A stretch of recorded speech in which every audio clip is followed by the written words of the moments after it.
Hello there, and welcome to a very special vocabulary lesson today. I'm recording this on Friday, the day after our dear Queen has passed away. And I was kind of in two minds about whether I should do a lesson for you about this, but I thought I would, because for those of you who know me and have watched my previous lessons, I often talk about things that have happened to me, have affected me personally, because I think it brings up a lot of lay language that I think is useful for you. And also, I think this was an important topic for me to bring up with you. So this is a special OET vocabulary session talking about loss and grief and celebrating a life.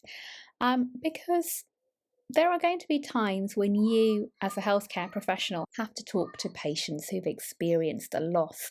And of course, just as normal human beings, you're going to be talking about loss or talking to people about loss.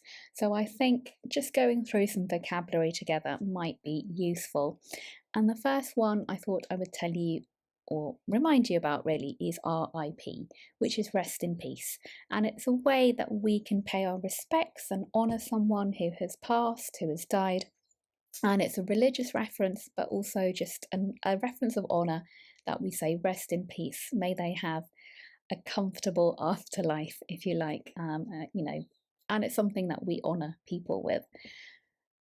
Because, of course, the Queen is so famous and has touched so many lives, we can say, in this case, tributes have come pouring in or flooding in. So messages of loss, of condolences, of consolation have come in, memories of her as well.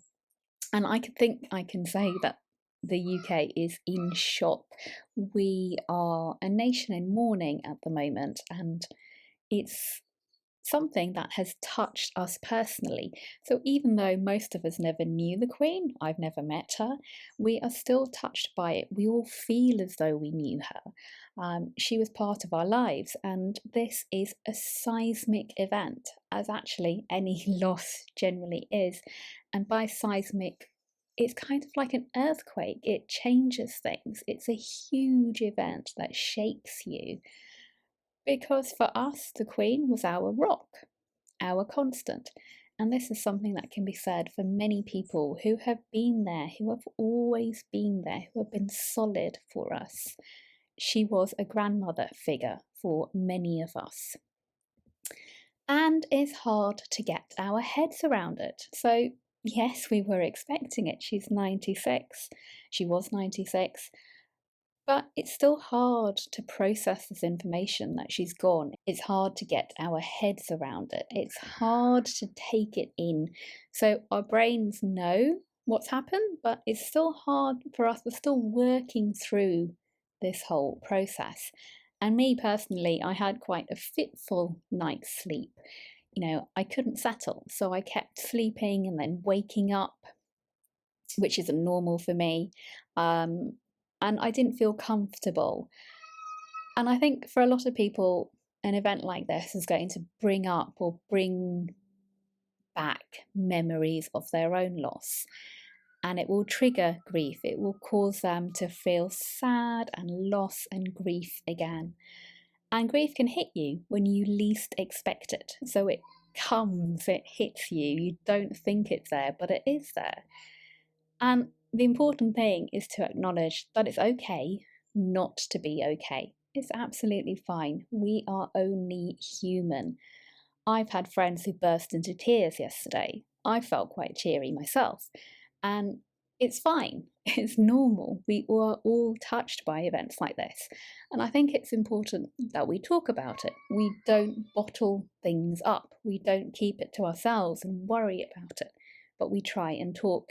And I think for our mental health, it's important that we do this. And it's important that we take things little by little and step by step. We can't expect things to be okay overnight. They're not going to be. These things take time. And also, it's important that we celebrate an amazing life, because any loss is a sad event. But any life is a life worth leading, and it's important that we celebrate this life that was. And this is my little thank you to our dear Queen, who I really think was an inspiration to us all. And I hope you found this little lesson useful. Thank you very much for watching, and come back next week for more normal OET type lessons. Thanks very much. Take care. Bye bye.